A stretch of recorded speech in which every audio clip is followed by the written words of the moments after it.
Good morning, SML, and happy Friday. It's I Got the Meats here, M&M in the morning. Joining me, as always, is my co-host, Benedict Arnold. Matt, what's going on? Good, man. I survived COVID, and I'm ready to be back in the booth here. So, what was it like being a co-host for now more episodes of Total Access than I was a co-host of Total Access for?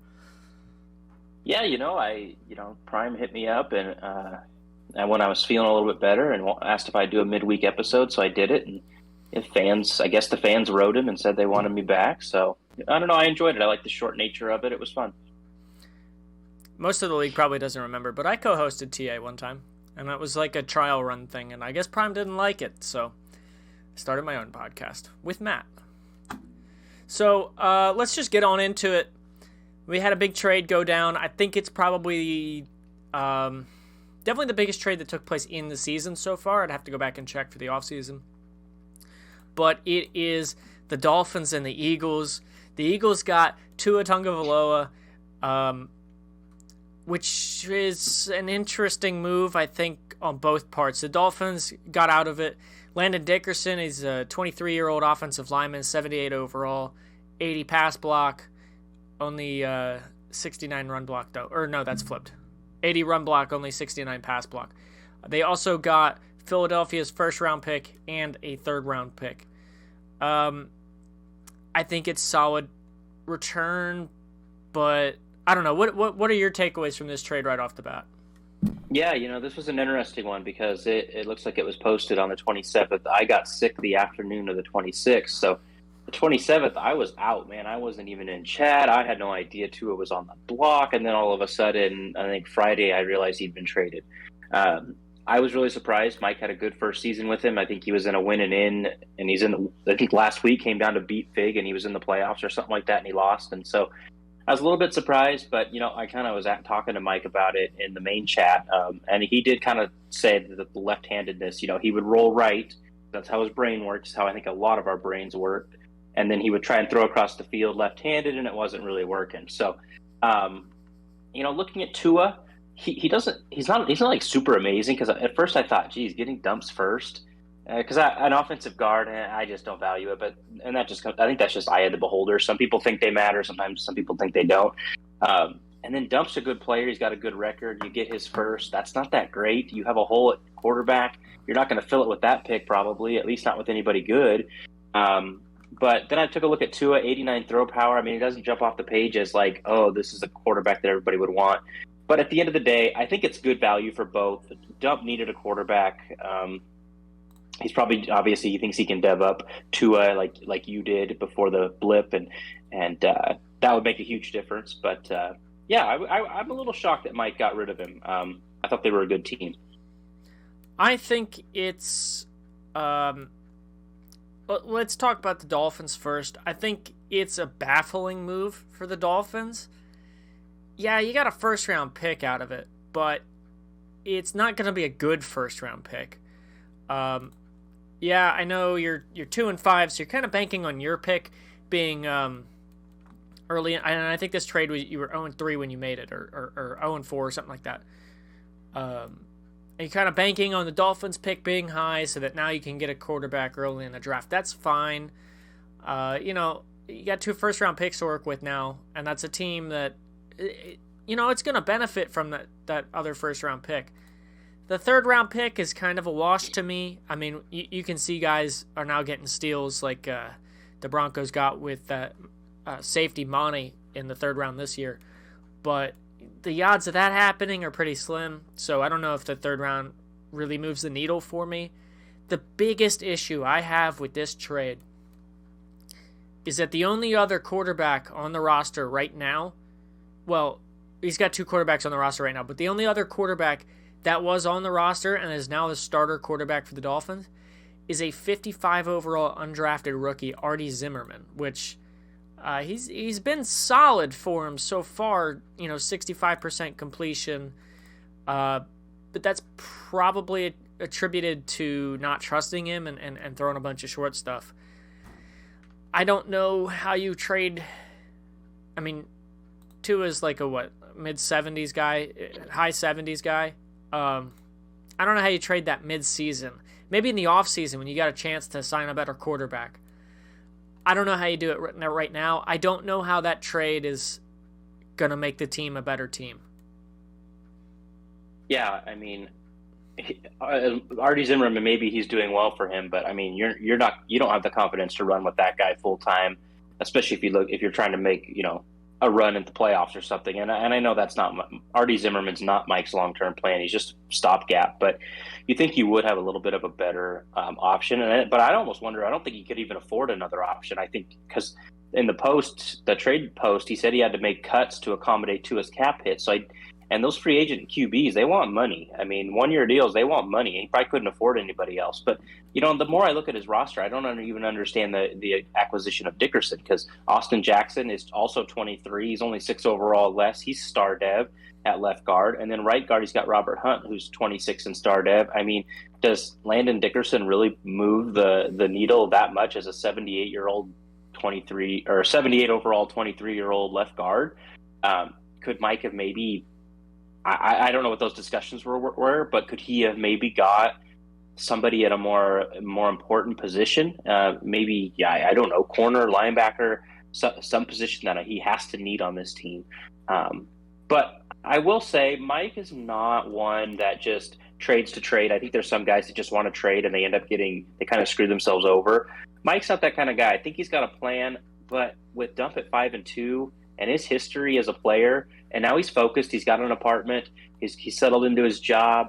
He either has or he's getting internet in his apartment. I think we're going to see the old Dump come back and be a playoff team, and that pick's just not going to be that great. Yeah, Landon Dickerson is a really interesting guy that I don't know if Mike asked for him or he was offered as part of him. Yes, Landon Dickerson is an upgrade. Yes, Landon Dickerson is the highest overall offensive lineman on this team right now. But he's got a lower pass blocking rating than Austin Jackson, who you just mentioned. Significantly higher, 12 points higher for run blocking, but lower at pass blocking. It kind of evens out. He'd be a good pulling guard. I don't know if he's going to be a good sit there and now you're going to try to pass with him on your line. That said, I'm still firmly in the stance that I don't think offensive line really matters that much.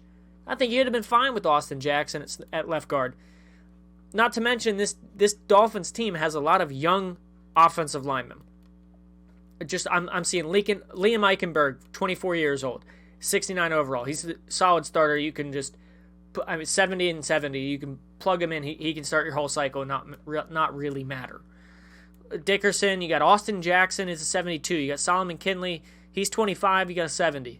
I mean, you got 2 rookies on the team that you drafted this year, Dylan Gaines and George Michaels. Both those guys are not great, but Michaels is a 64 overall with 71 pass block, 73 run block.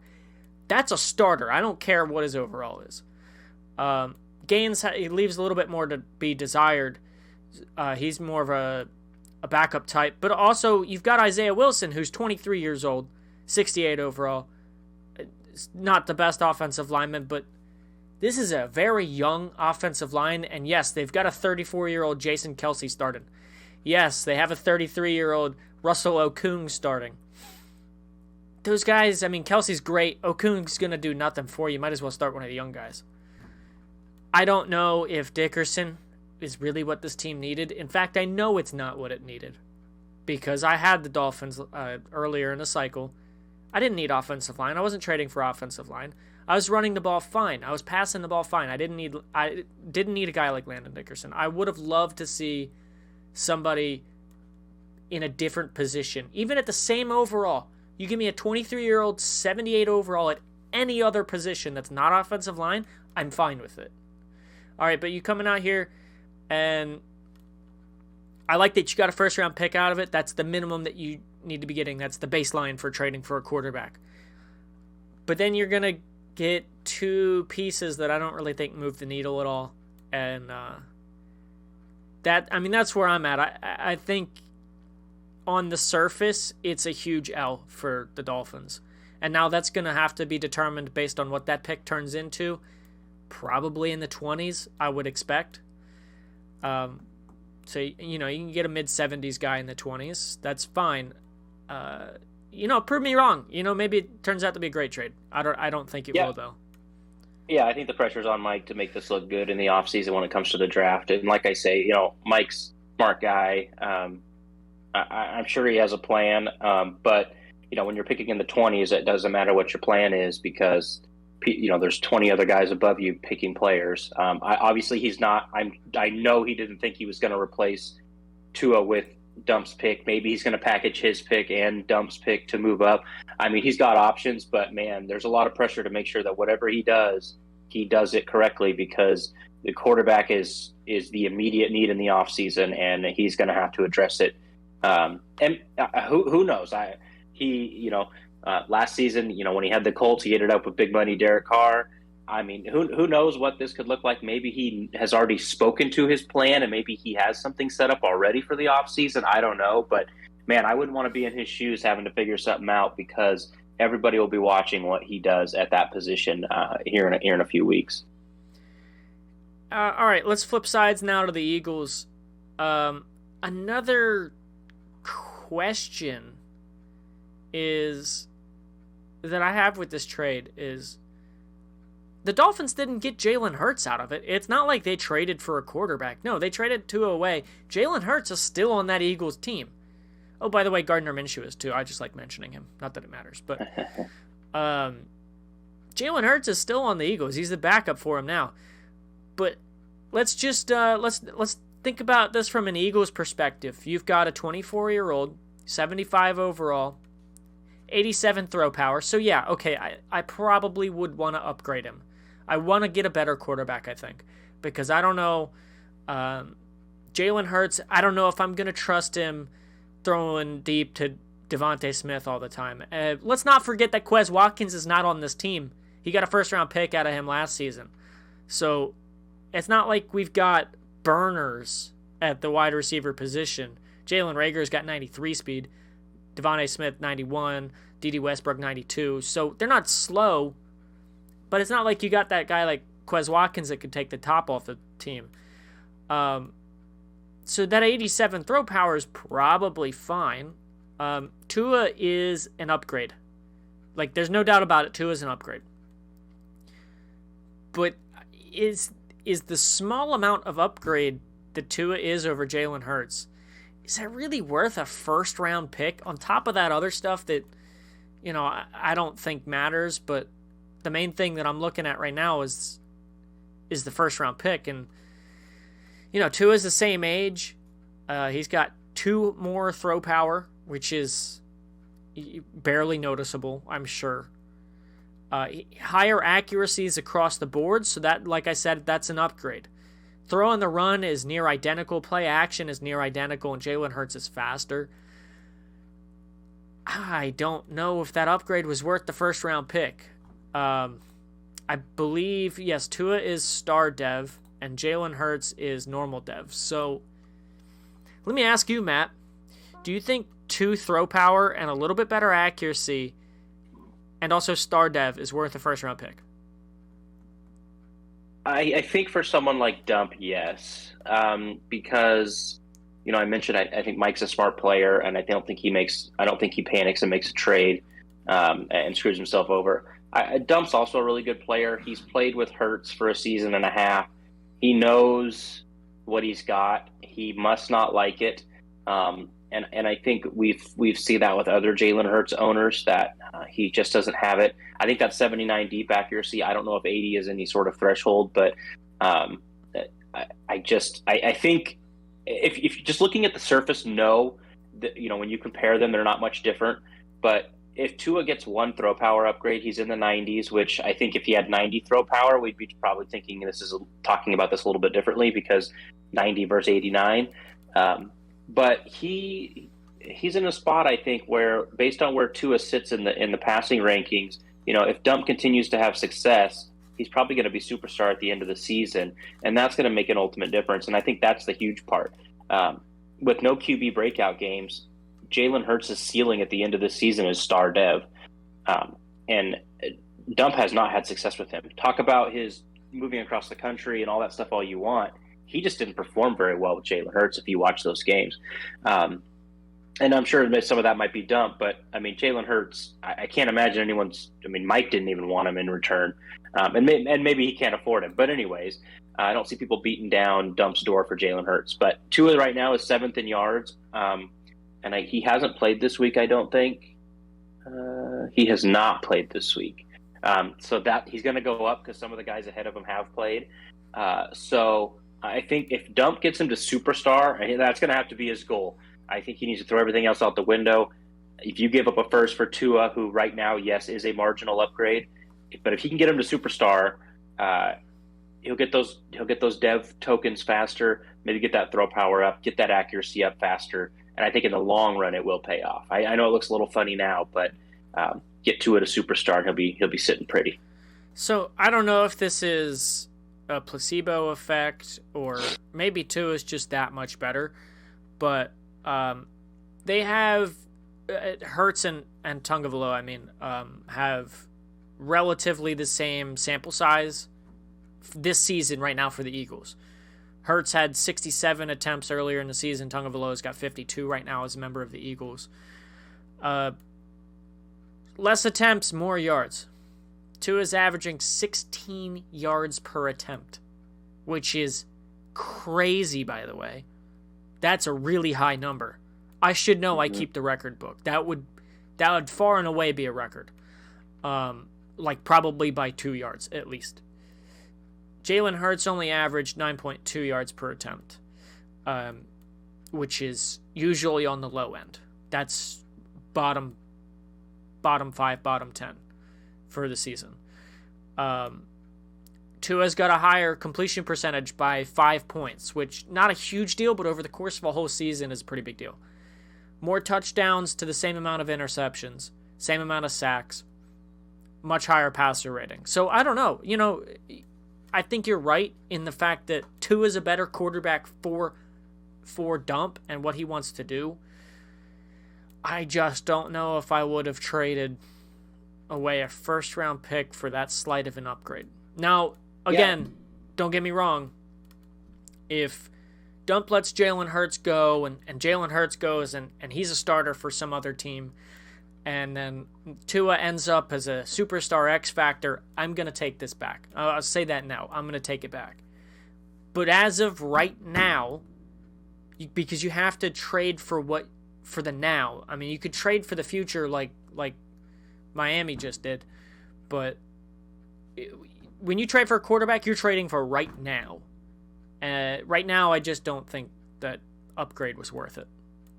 Yeah, and I was thinking, well, what if Dump could offset some of that cost by maybe trading Jalen Hurts? And I could, a lot of teams got their QBs in the draft, but I'm thinking someone like maybe Future, who's starting like Ian Book or something.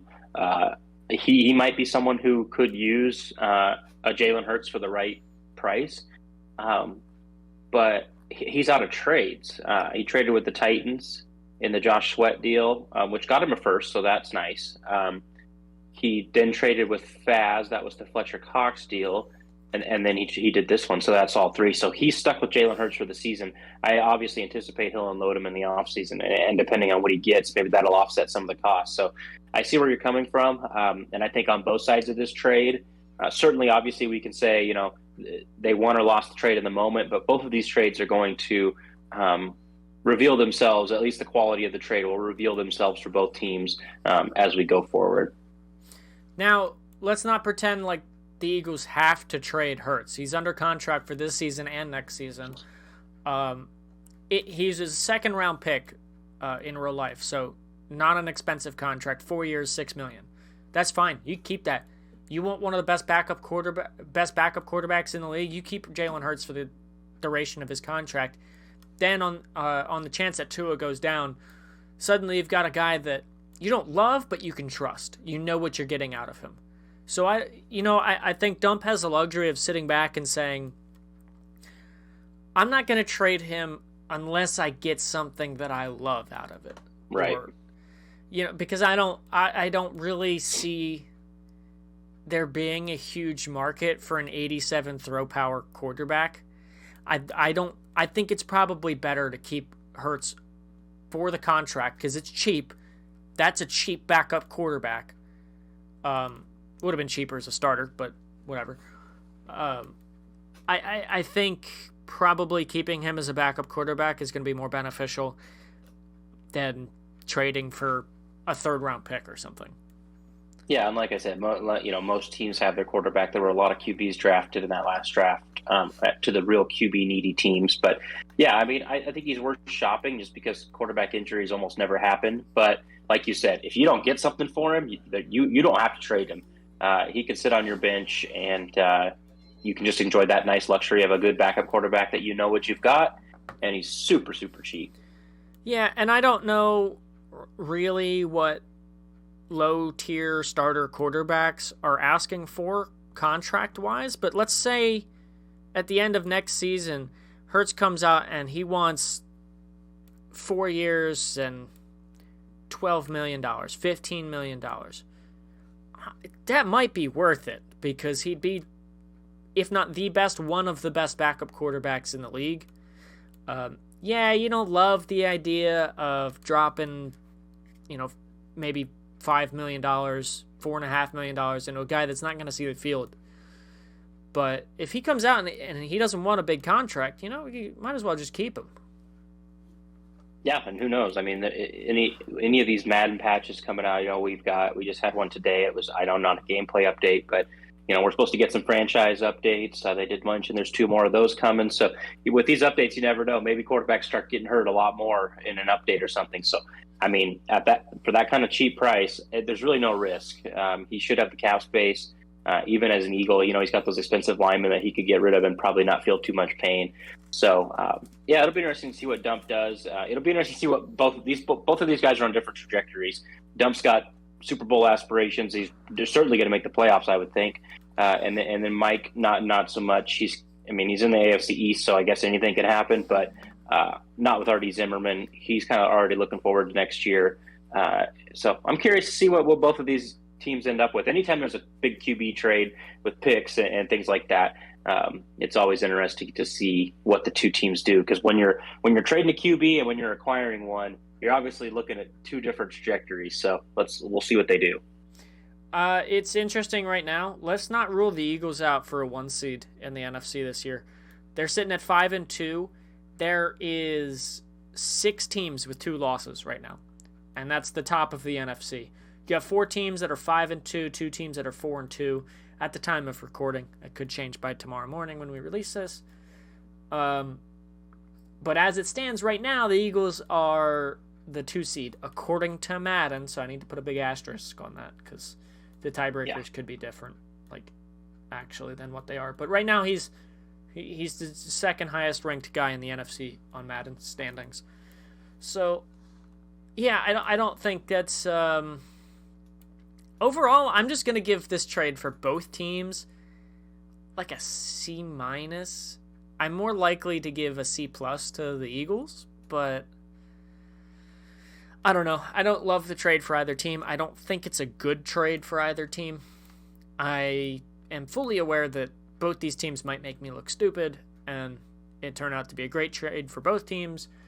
But as it stands right now, at this minute, I don't think it's a great trade for either team. I like the trade more for Dump. I'm not sure. I mean, unless Mike just really woke up one day or finished a game and said, yeah, I can't do a left-handed QB. I'm throwing in the towel. And obviously, I'm not sure what other offers he had. I'm assuming he took the time and allowed other people to chime in. But I'm not a big fan of the deal for him, but he could turn that around. I do like it for Dump. I think he's an elite player. I mean, we haven't seen that in the playoffs before. But regular season, he's really good. I think he's capable of beating anybody, and I do trust his evaluation that Jalen Hurts wasn't the guy to get him over the top. But like we talked about, he's got pressure on him. He needs a good regular season. He needs to get that superstar dev bump. And of course, obviously Mike, who I don't like it so much for, especially since he had a good season with Tua last season. He's got an off season to prove us wrong on this one. Yeah, I think you're right. All right, so we're running about 24 minutes. We got dual commentated M&M Bowl, Jaguars, Chargers coming up for you shortly. This will be I guess you would call it a rebroadcast of the game that happened last night. However, that one was just a live stream. We're going to have commentary on this one. Matt, if you're ready, we can do that now, or we can move on while we get set up. Yeah, let me go get set up here. All right. Take me long. I'm going to send the invite right now. I was kind of doing training and stuff while you were talking. Okay. I was listening, as much as you were listening to me saying that I was hurt when you went and cheated on me with Prime. All right, so while you're doing that, let's talk about the other thing that we had on the side here. I have some thoughts about the Carolina Panthers and It's the Faz. Because I've just been kind of keeping this to myself the last couple of weeks. Across a couple of different podcasts, people were talking, hey, Faz is washed up. He can't get it done. He's having a bad season. He might be out of the playoffs already. And I'm sitting here thinking to myself, dude, it's like week 4. Why are we writing anybody off yet? And Dan made a good point. Faz has struggled to this point versus his division mates, which is a huge deal. But, when you start off 0-1 because you lose to the Saints, so, okay, already making Dan look good there. Then he beats Bomber. He beats Spooky, who was previously undefeated, I believe. Yeah, he lost to Tiny. That hurts. But he beat Spooky, he beat Bomber, he beat Field in a close game, surprisingly. Then he comes out, he drops 49 plus for the second time in 2 seasons on Dan and the Falcons. Now all of a sudden, you got this team that's riding a 4-game win streak, sitting at 4-3. They're better than the Falcons. And Dan, who was talking all that crap, I'm like, you can't write this guy off. He's a multi-time Super Bowl champion. I don't think Faz is going anywhere. I don't know if he's going to win the division this season because the Saints have been good. But they're only 1 game back. But, the Saints do have the tiebreaker for the moment they play again week 12. So, I don't know. I thought everything that was talked about with Faz being not good anymore, I didn't listen to a word of it because I was like, let's judge in week 10. Let's judge in week 12. Let's not judge week 4. Yeah, I think Faz has put himself in a position where he's been so dominant before, and it's not just the dominance, but it's the the elite passing and the flashiness of his offense, and it hasn't been that way. And so, I think that has probably played a lot into it. People aren't used to his lack of success, but he's also had a tough schedule. He's obviously in a tough division, but he looked so good the other night against Dan. I mean, he was running the ball, he was making the right reads. If it wasn't there deep, he was checking down. He wasn't forcing passes that Love can't make. And in a game that, I was kind of one of those people. I wasn't jumping off the Faz bandwagon. I said it in chat. I think Faz is going to make the playoffs because, it's Faz. But he's got a tough schedule. I don't have it in front of me, but I was talking about it the other day. He's just got a super tough schedule where he can't afford to lose. Okay, yeah, it's only week 7 or week 8. Maybe let's give it some more. But eventually, these games, he could win all of them, obviously, because he's Faz, and elite players can do that. But he could lose them all, too. Every game, he's going to be in a battle. But after seeing him the other day against Dan, who obviously is an elite player, he was doing everything right. I think with Faz, he needs to stick to the run a little bit more. Versus Dan, he was running.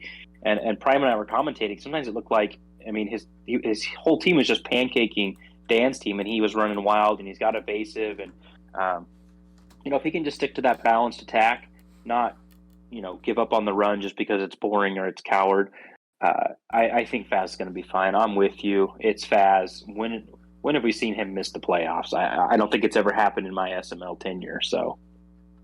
I don't know if he's ever missed the playoffs. It's not going to happen this season. And you can take that to the bank. I'm putting my meat seal of approval on it. And the NFC is not exactly. I mean, it's not. I mean, one team's going to come out of the NFC North. Uh, and Paulie and Dump, they could both make it. The NFC West is kind of a cluster. I think Spooky falls back. NYT probably pulls ahead, and only one team gets in. So there's plenty of room for Faz to get in. I don't think he's going to win that division either. He struggles against Future, and Doinkface is really good as well. And he still plays Dan again. His schedule is just not going to allow him to catch up, but he'll be there in the playoffs for sure. All this talk about Faz, he's one game out of being the 1 seed. It's kind of crazy. All right, yeah. I think we're getting ready for kickoff. I'm going to sync the video up real fast. 1, 2, 3. 1, 2, 3. All right, we are ready to go for kickoff and Chargers Jaguars. I've commentated my own games before, but I've never dual commentated a game where I'm actually playing the guy. Yeah, I never have either. I've never even been in a chat with someone while I played against them before. Well, maybe when I was younger, but not in the SNL. It's gonna be interesting to see how it goes. Kind of just planning on talking crap. I think this would be an interesting, fun thing. I don't know if anybody's actually gonna watch this part of the episode, but hey, if you didn't catch the game last night, we got it on now. Yeah, do you like getting the ball first, or are you more of I'd rather have it in the third quarter? Oh, I'd much rather get it in the third quarter. I love that ability to double up. Yeah. Because that double up, I mean, you don't think about it that much, but it can make a big difference. Yep, it really can. It's probably less of a big deal in the NFL, but here we get less possessions, so it's like... Okay, that was weird. Bouncing off of them.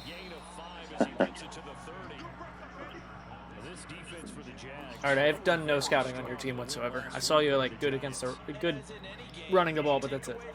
So I saw. Yeah, I got this. I was terrible against the run last year, and I got this rookie defensive end in the draft, and he's really helped. He's not anything special, obviously. He doesn't have superstar inside stuff or anything like that, but.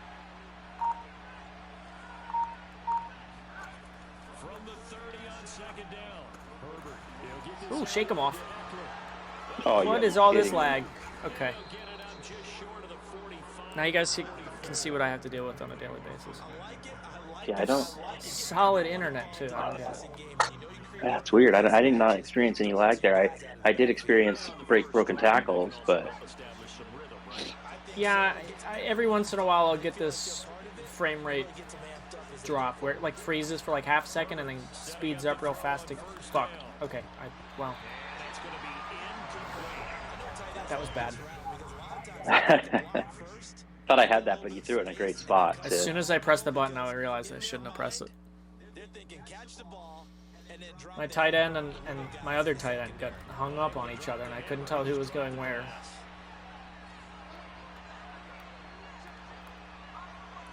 All right, has your PlayStation controller Fuck! I did Give me it again. my ball. Has your PlayStation controller being sticky on the buttons? I just I was talking to Prime about it last week. My triangle button is starting to stick now every time I press it. I did buy a new controller not too long ago because I wanted the black one, so I'm not using the one I've had since I had the PS5. That could be why. Get open. There you go. Rookie. Stamper. I think I wanted him. He's tight end, right? Yeah, tight end. I got him in the second round, I think. Yeah, I'd like a billion second-round picks, though. So. Yeah, tight end was something that I needed. I was okay with Donald Parham. He's still on my team. I still like him. I still trust him as a backup. Catch that. Ooh. But I wanted a ceiling upgrade. Parham wasn't really going to ever be anything special. I think Stamper's basically the same overall. A little bit faster, I think. I think if I dev him up, it'll be okay. Yeah, I still need a tight end. I'm not a big Dan Arnold guy, but... Dan Arnold's a solid tight end in Madden. He's okay in real life too, but he's like always been he's not solid. terrible. He's not terrible. He just doesn't. I feel like tight ends kind of.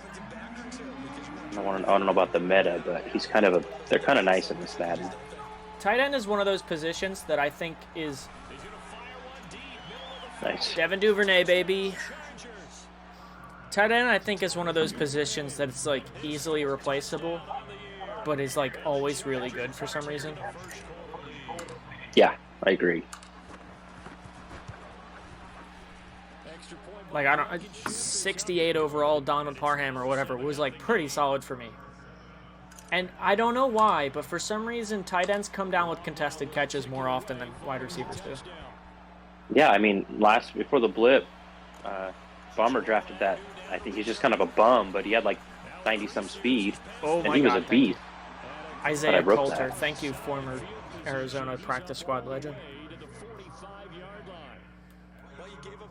Every time that happens, I get tripped up from behind. I'm like, you knew they were gonna die. Why didn't you hurdle? But the one time I hurdle to account for it is gonna be the time they don't, and then they're gonna catch up to me. So right. I never think about it. I was gonna sign Isaiah Coulter in free agency, and I think I took my bid off at the last minute. And then he ended up on Arizona's practice squad. So I was like, no, all right, thank you. So I slapped a bum on IR and signed him. There you go.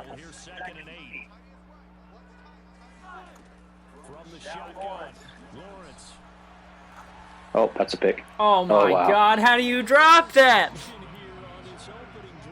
Oh, dude, that's Nick Neiman.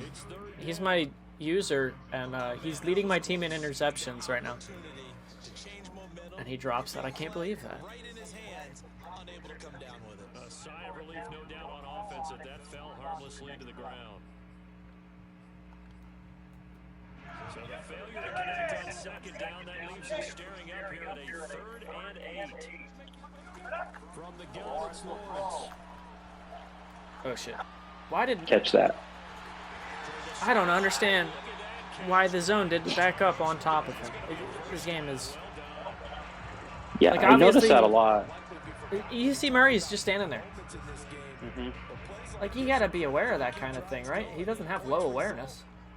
Yeah, I think that's why, I think crossers are so popular, because they get behind those zones.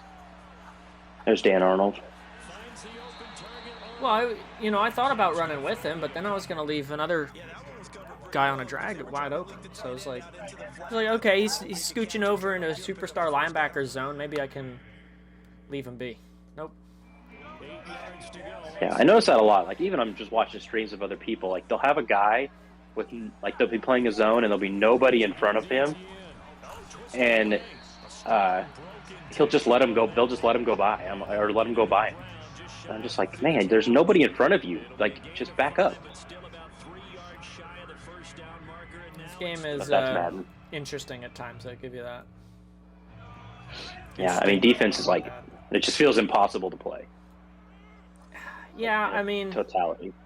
In reality, you gotta have somebody that throws at your user. Yeah. Come on, Trevor, let's get this.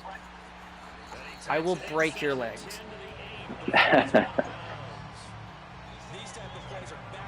Madden really did his hair no justice. I know they did. I don't normally like running with him just because, with the sliding that he just sees people slide and they get stuck in an animation and it's a fumble. You gotta hit. But man, early. You had everything covered. Yeah, you really do. Earlier than you expect to. Oh my God, I dove right into him. I need to see a replay on it. I dove right at him, and he just.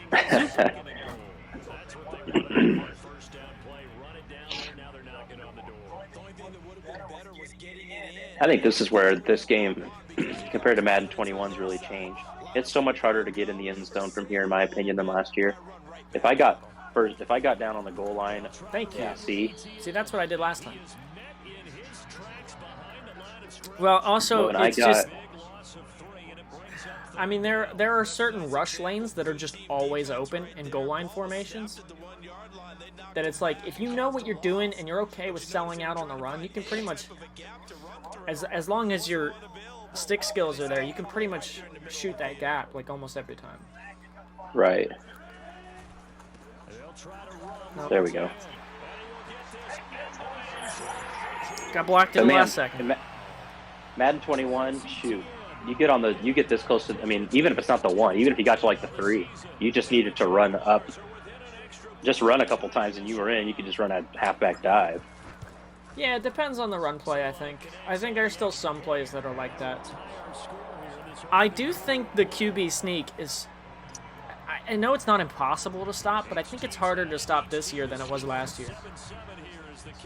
Last year, all you had to do was pinch the line in, and then, like, hit square. And that was all you had to do to stop it. Now it's like, you pretty much almost can't.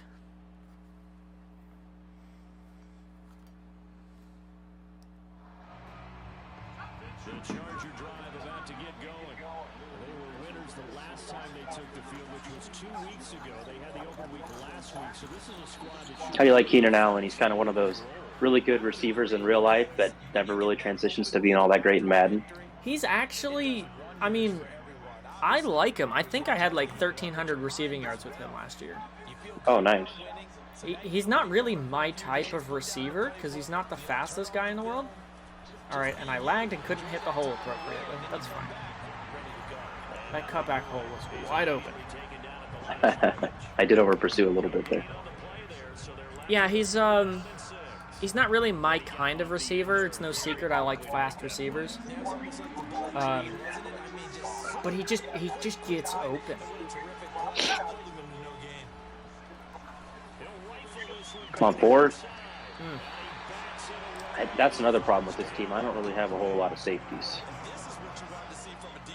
Actually, I don't have any. Andre Sisco's a nice Madden safety, but he didn't dev for me season 1 like Coop said he did for him. So I don't know. I don't want to give up, but that cover 2 window was there for me. I just had to wait an extra second, and it gave too much time to DB. There's a linebacker like I'm gonna or something. I feel like if I have bad safeties, I'm gonna have bad fast safeties at least. You know, that's what I have. I think corners are more important than safeties. Yeah, I'm with you. I don't know why. Abilities aside, but I mean, unless you've got an elite safety, like I don't know if it really matters all that much. And I abandoned my run assignment, and that's what happens. Yeah, it was nice having Minka. I won't lie about that one, but unless you have someone like that. Well, I've got Derwin James, and I know he's not like a huge coverage guy in real life, but he really doesn't do a whole lot for me. Does he get you a lot of fumbles, at least? Not as many as you would expect. I think he might have caused like 2 or 3 in a couple of seasons. Huh. But I feel like fumbles are just toned down in general. Like even if I hit stick a bunch, I don't really get a whole lot. Well, Derwin James has lumberjack, so if you cut stick, there's an added chance for fumble. I don't know if I've ever gotten a cut stick fumble with him. Oh, really? I've gotten a hit stick fumble with him, but... His ability hasn't really been all that useful. Oh, nice catch, Daniels. All right, well, I read that, so I'm glad he dropped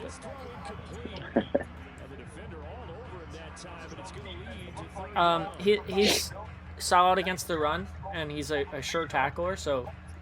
That's always helpful. He's not bad. I mean, I'm not going to trade him. Right.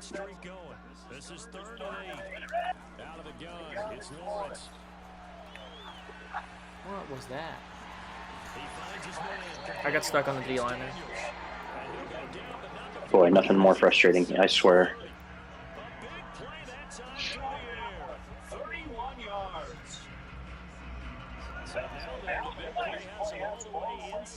Chark is fast, but he's not, like, weirdly that fast. Yeah, he's like, what, 94 speed, I think? I thought he was, like, kind of like 93. Like, I didn't think... Like, I know he's fast. But... Fun fact, yeah, I was at the NFL Combine the year that DJ Chark was the fastest Combine 40 times. Oh, really? Yeah, it was. I didn't even know he had the fastest. Oh, my... Okay, well, that should be... You gotta be kidding me. Thank you. And Worcester misses the tackle, and then I get a good hold. So. It's too bad, isn't it? They were feeling pretty good about it. Only people celebrating? The guys Well, that's a huge bummer. Let's see here. That's a big deal, I think. Hopefully nobody just gets butt fucked open. Now they face a 2nd and long following the holding. Yeah, and gosh, a lot of times I feel like that happens when I run into linemen, but I didn't even run into anybody that time. Running out again with ETN. Hey, you ran into Murray there. Yeah, and I don't know what it is about ETN. This guy's not big, but he just breaks tackles. It's crazy. Yeah, a certain kind of running back will do that. I'm okay with that. I mean, like, I know he technically shook him off, but everybody else was right there. If that was open field, I'd have been a little upset. Oh, for sure. A perfect 4 for 4 thus far. This will be 3rd and 15. Now Lawrence.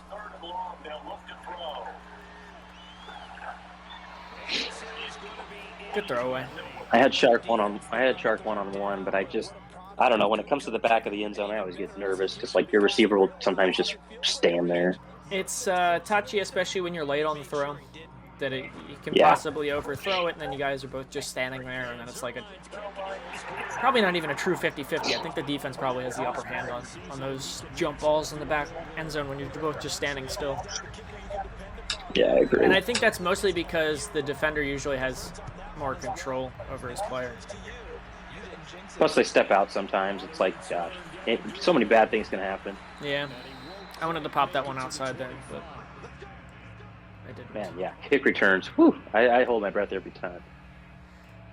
They're touch and go. Sometimes you just get lucky and hole just opens up. I wish I knew what changed. I know, right? Because in theory, the only differences are your user input every time.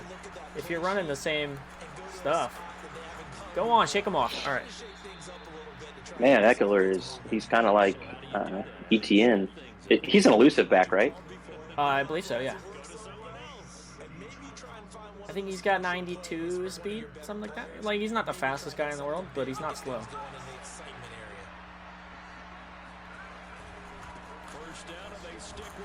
There we go. First guy finally got him. Because he shook off the blocker right away. I know we can't hear what's going on in that huddle right now, but I'll guarantee you at least one offensive lineman is saying, my bad. Jukebox is fun. I like Jukebox. Yeah, I was kind of hoping when I got ETN's second ability, that's what he would get, but no dice. Get him, Allen. Get him. What a throw. What a dot by Herbert. God, I had Allen there. I can't believe. How fast is Herbert? How does he outrun Josh Allen? 82? Jeez. I couldn't catch up. Speed behind the line of scrimmage doesn't matter. It only matters once you cross the line of scrimmage for some reason. No, I don't get it, because Herbert will make throws like that, like crossbody on the run in a tight window. And then he'll just, like, sail a post route and get picked off. That sounds like Trevor Lawrence. And he's got 90-something accuracy for everything. Yeah, see, Lawrence doesn't have that. So that's how I'm just like, oh, well. It's his accuracy. He's not quite there yet. It's but yeah, like, Herbert. It's like he's got the Lamar Jackson Madden disease. Like, Lamar Jackson, it doesn't matter what his ratings are. He's every once in a while going to just sail a pass. And Herbert does that same thing for some reason. I don't know. Maybe it's a trait, like It could be. trigger happy or something like that. I don't know.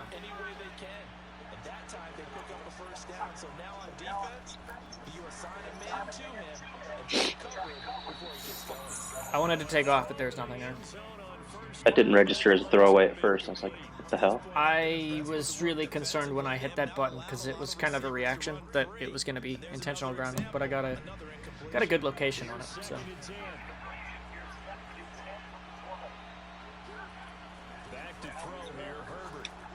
Pick it.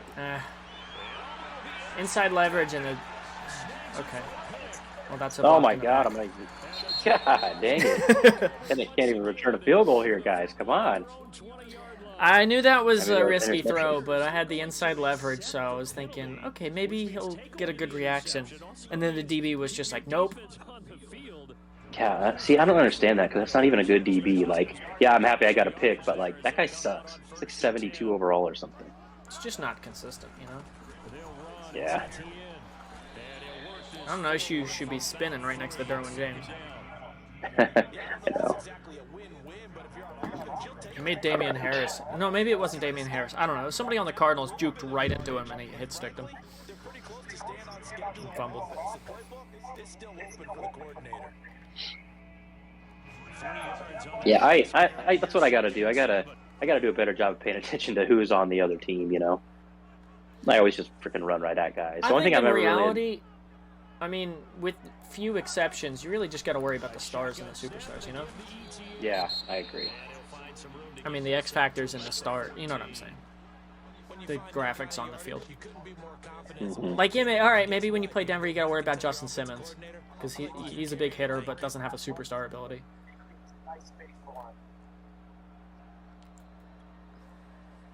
But in reality, I mean, everybody's kind of the same. Yeah, I try to if I think about it, I try to remember who's got acrobat because that shit's just wild. I know you saw that too. I just guessed the wrong way. I thought I was gonna have the post with my tight end, but God, you brought so much heat. I was like, oh God, I just need to throw this ball. Yeah, I was playing the running back, and I was thinking it was going to be an out when it was an in. Yeah. So I guess I should have played the in because most of the time it is an out.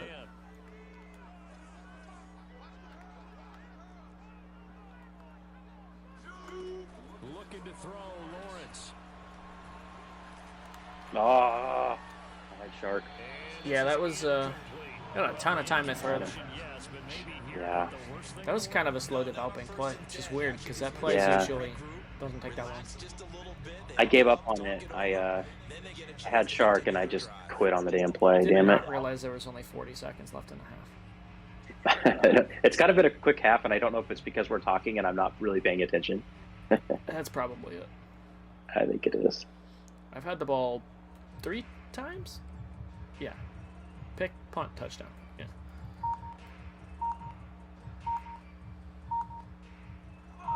So now second and 10 after the incompletion on first down. Damn, you got it off.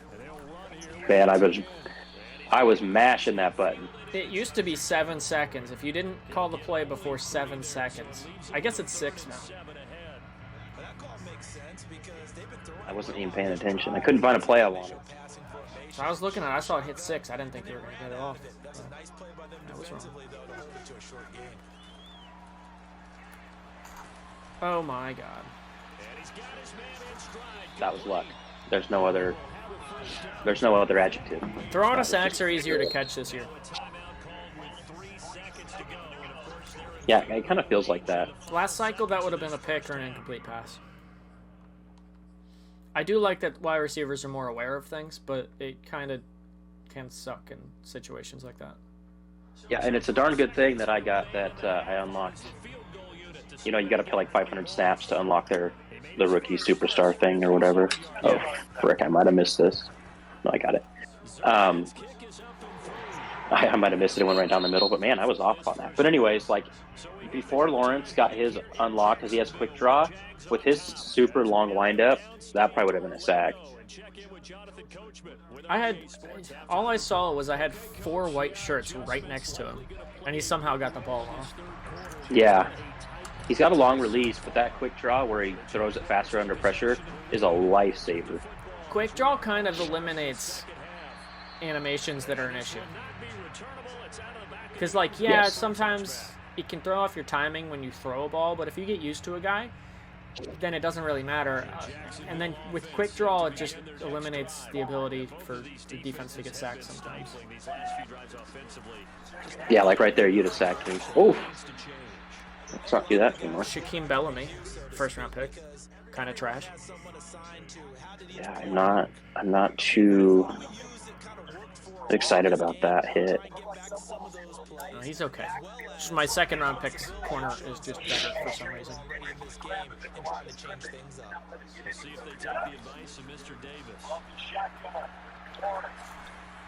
Oof, your pressure is getting there. I don't know if these plays are just developing super slow or It- if your guys are just getting in there. It feels like they've just been slow. I feel like that was a normal amount of time to pass. Right? And that was Bosa, but Bosa doesn't really do a whole lot. Yeah, are his abilities trash? I couldn't tell you what they are off the top of my head. Yeah.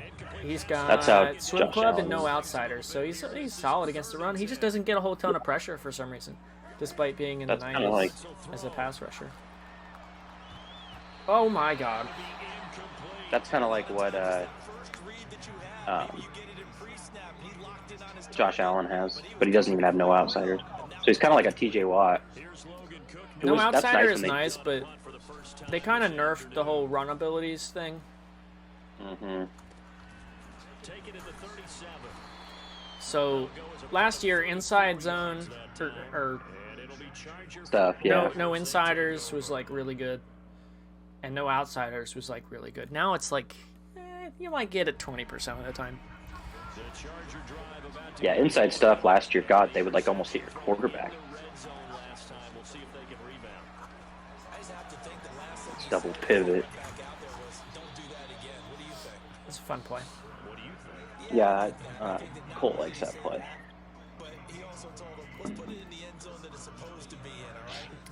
So when It's Colt big comes coverage. out, I know the play. I obviously didn't know you would run that.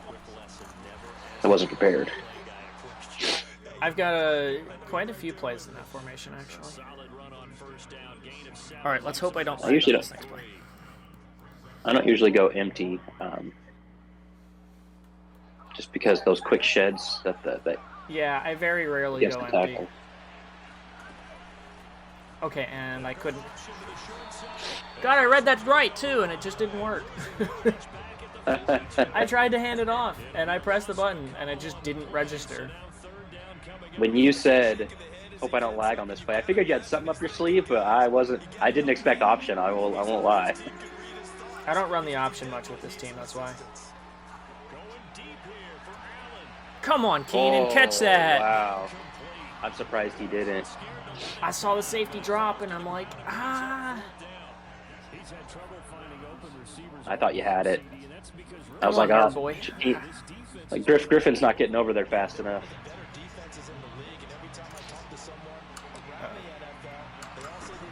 I don't know if I put enough power on it.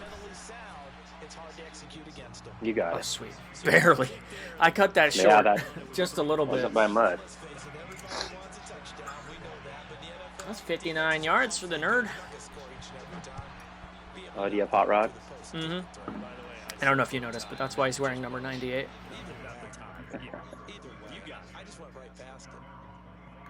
That's perfect. That was his number in college, and I wanted to put him in his. I forget what his number in the NFL was, but it was not very good. Come on, hit him! Not after the fact, Melvin Ingram. Gosh, your defense is good. I mean, I can't find anything open. I've actually got 3 reads on that play, which is 2 more than I normally have, and you had them both covered. Normally on that play, that's a popular play. You have to give up something. You My certainly defense is didn't. pretty bad. Okay, I tried to switch over. I knew you were going to hit me with that spin move. I tried to hit circle and strafe, and it didn't work. I think I might need a new controller. Yeah, you might. I have not had any sort of issues with mine. Well, there's equal chance that was lag or controller, I guess. Taking their time and making it work. ATN with it. And only a yard this time as he's taken down. All right, boys. Yeah, things were pretty stacked up there in the middle of the line. A lot of bodies, not much space. I think we've hit sit forward in your chair territory. So we both just got quiet. I love that meme. Like sitting back and then sitting forward. It's hilarious for me with MLB The Show because when I'm pitching, I just sit back in the chair, and then when I'm hitting, man, I'm as high up as I can be. See, when I play the show, I like to put it on like rookie, just because I like to hit 400 and not 16. But I don't play online either, so I just like playing. I love that game. Oh, come on. I knew it. Where it's going. Ooh, boy, that was close. I saw him sit down there on that curl route, and I'm like, I think I can get there in time. There's a great example right there. Those are the third downs you need to convert to win football. And I just missed the time. I was like, I didn't want to throw that. It was staring me in the face, but I was like, he's short, and you've got guys behind him. Got lucky. Those are the plays they need to continue to convert. They stopped after only You're lucky. taking it. Kenneth Murray gets like every tackle. He's had success on this drive, but not on this play. What's that? Kenneth Murray gets like every tackle for me. Yeah, that's a nice thing to have. He went to Superstar, and I didn't touch him last season. When we call them run fits, everyone was in the right place. Oh my goodness, that was a hit. I am absolutely shocked that he held on to that football. I'm so upset. Positive play because that was a take what you can get situation. Got out to the tight end. Now it gives a much better opportunity even know what to convert do on here. third down. I am shocked that Dan Arnold held on to that. I think I had the in route. I had 2 in routes on that play. I think I had the one behind it.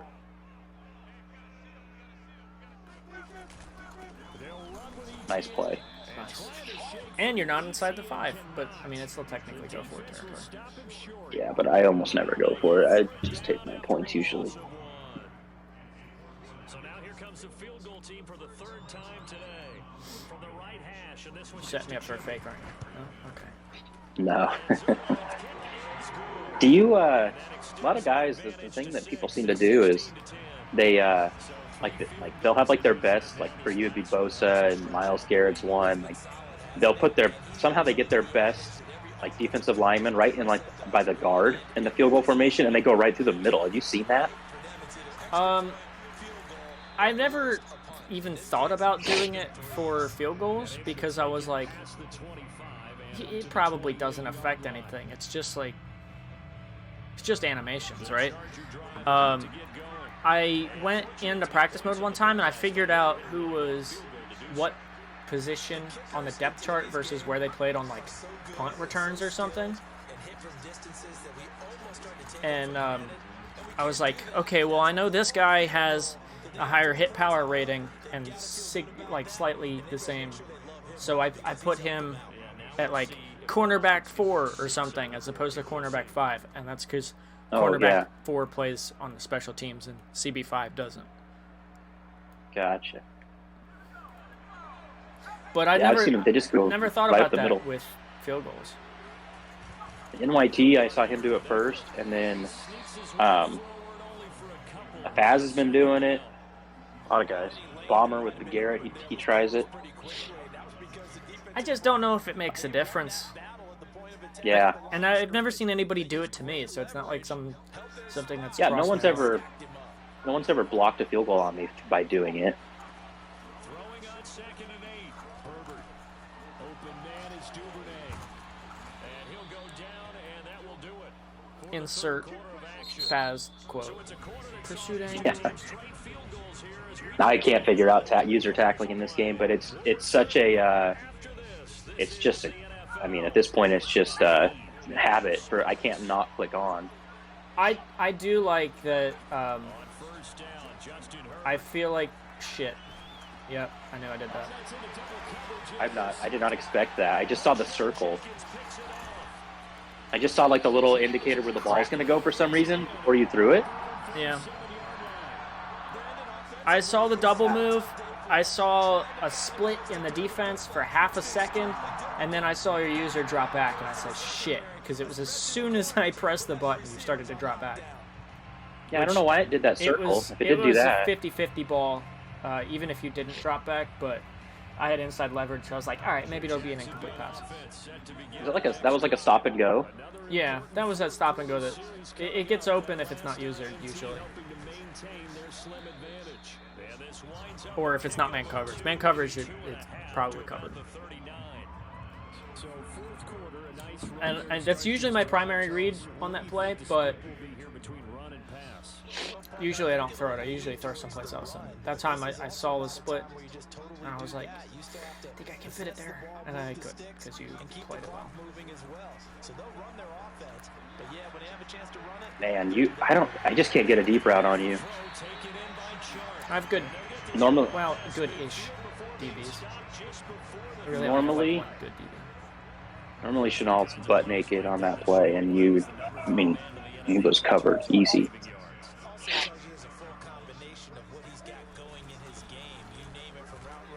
Woo.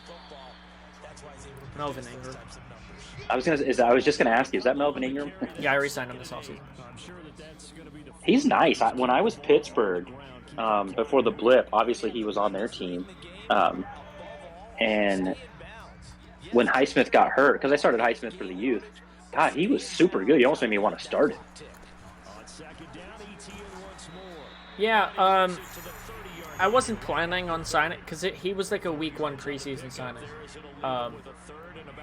I was like, he's kind of a big upgrade. I think he's like 80 overall or something.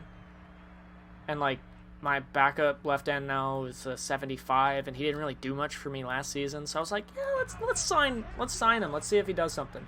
And he's been solid for me. Like I'm glad I signed him and starting him. He was nice.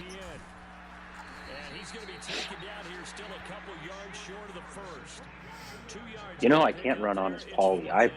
I played him last night, and oh my goodness, like I beat him because I passed really well, but holy crap, dude, I don't know who their superstar like defensive tackle is, but holy crap, he wouldn't let me get through nothing. McKinley or something, I don't know, but have you played Paulie this season? I have. Or this no, cycle flip? Maybe? I don't remember.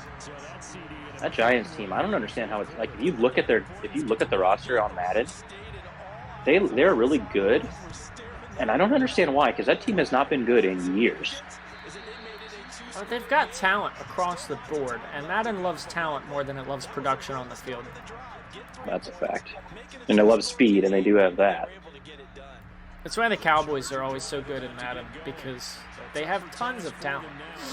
They're just not a good team. What the fuck? What was that? What was that? Whoa, dude. What the hell? What? That was the worst throw I've ever seen. You're not joking. Holy smokes. That was a drag route, and he threw it 10 yards behind him. What? What the hell? How do I overcome that? I made one bad... dude. Well, I made 2 bad throws today, but... You were just talking about how Herbert makes that amazing on-the-run throw and then can't make simple throws. That wasn't... I mean, what the hell was that? Every once in a while, he'll miss like a post route by like a yard or 2, and it gets picked off. That was the worst throw I've ever seen out of a Madden quarterback. Artie Zimmerman doesn't screw up that bad. What the heck? That was a 55 overall NCAA 14 throw. Dude. Yeah, you can't overcome that. What? I couldn't believe it. I thought he got hit for a second. I was like, no, I didn't feel it. He was unpressured. There was no multipliers like on the bottom there. That was unpressured in the pocket, nothing, and he just I can't believe that.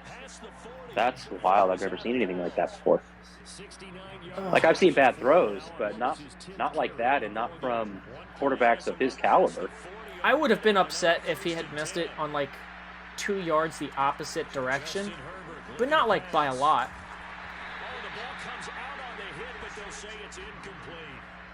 I guess what we've learned today is that I cannot throw the ball when I'm talking. Well, that was just... But that one wasn't on me. I don't know, buddy. There's nothing you can do. Like... Ooh, let's read. This guy got wide. So now I've got to throw the ball a bunch because I'm down by 2 touchdowns. I can't even run the ball. My guess, they're going to press the ball downfield as far as possible, try and throw it into the end zone and get a score because they know they've got to get that done and get the ball back as quickly as possible. Herbert on first down now. Yeah, I want to see that. I'm gonna have to see that replay after the game's over. The throwing animation was like, even throwing the animation was in the right direction. The ball just went in completely the wrong direction. I've never seen a throw that bad in Madden. I've seen throws that bad in NCAA 14 when you're playing with a freshman who's 40 overall. Right. Back-to-back 11-yard gains, and they've got another first down.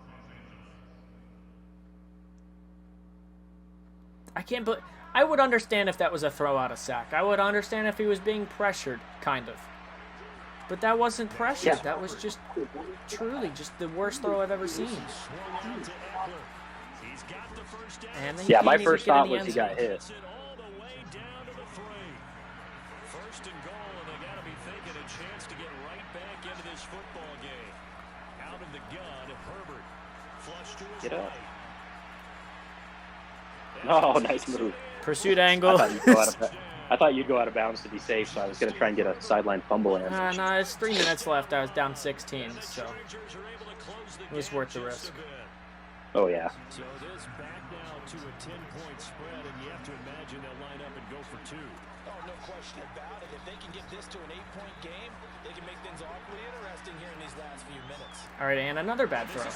Inaccurate. Unpressured set feet in the pocket. It said inaccurate? It said inaccurate, yeah. Wow, dude. For no reason. I mean, I might have been, like, backpedaling a little bit, and that was probably going to get picked off either way, but it was an inaccurate throw.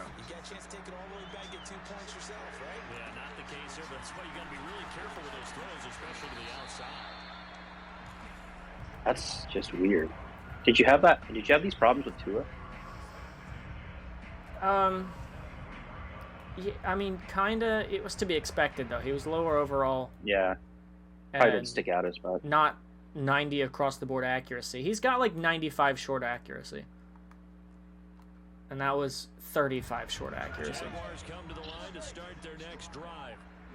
Wild, man. I mean, I've watched a lot of games. I try to catch every SML stream that's on. And that was by far the worst throw that I've ever seen. I've never seen anything close to it. That drag was wide open, too. Like, I might not have gotten the first down, but I was going to get a first down. I mean, I was going to get, like, 8 yards out of it. Yeah, I don't know, man. On second down, ETN once more. And they're able to get this one across the 35. 103 yards rushing for him so far as his terrific. That's unfortunate. Yeah, I mean, that's the difference in the game. That play. Well, that and the 2 interceptions I threw earlier. But still, even with those, you were in the game until that was a pick 6 and pretty much ended it. Well, yeah, I was down, what, 9? 8? I think you're only down 1 score. Well, let's see. No, you were that down pick 9. 6 made it. Yeah, I was down 9. So still needed 2 scores. It ultimately didn't make a huge difference, but still. I can't say that's the reason why I lost. It's just the reason why it's not a close game now with 2 minutes to go.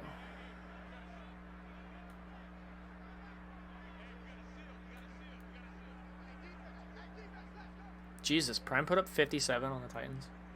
Oh, God, he destroyed the kid. Oh, my God. I mean, it was...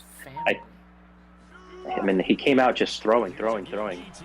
And, are you done? No.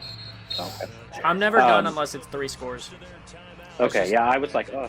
I was just saving my timeouts until 3rd down. Okay, I figured that's what you were doing. I think I mean, he came out. If you get a first down, I'm probably not going to call timeout. Because I don't. Yeah. I think mathematically, if you get a first down, it's over. Bean came out throwing like crazy, and I'm like, dude, what is he doing? Like trying to make a statement that he doesn't need freight train or something? Probably. Now Lawrence. Oh. Dude. I really thought you were going to go for the cross with the running back, and that left like 8 things wide open. Yeah, I had the post, and I went to throw it, and he didn't. I couldn't get it off. Oh, you had an in route. You had a lot. This is taken at about the 14.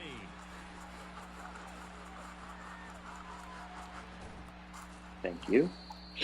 Duvernay's been a solid punt returner for me. Yeah, that was nice. I've never had like great punt returns, but like that's the second good one I've had in 2 weeks. First and 10, right at the 50-yard line. Herbert's throw is on target to Duvernay. And he's got this down a yard or 2 shy of the 40 before he's out of bounds. And we're pointing out after that last Monty put up 59 on Fig. Did you see that scroll across the bottom? Who did? Monty did. Oh God, yeah. He's really just getting started because he's not quite into the prime of his career. So likely he's going I guess I should be playing the outside of the field. as this career progresses. So let's face it, we'll accomplish this number. Yeah, God, Monty's games are always so high scoring. Kid can't play defensive, so. Well, I can't either. Get out of bounds. Inbound. How did you not get out of bounds? His elbow was the first thing to touch the ground, and that was out of bounds. How does that not count as out of bounds? I don't understand. It's like you just have to look at the clock because you don't know what the game's going to do.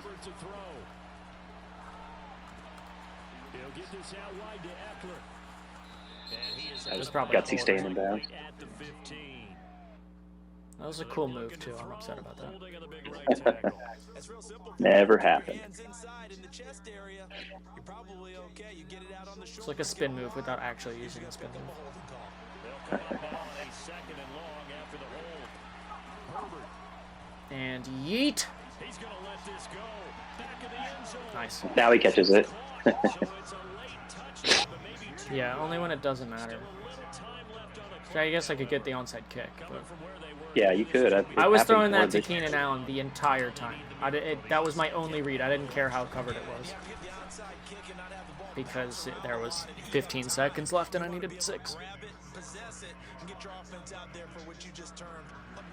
I don't know how to get onside kicks, though. I think it's just Yeah, I don't either. Yeah, I think it's just pure luck.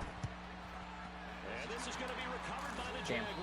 GG's. Unless you get like GG's. Unless you get like a hit stick. I feel like a hit stick's your only chance. Like, I swear to God. Honestly, I've gotten more onside kick recoveries with a fumble than I have with anything else.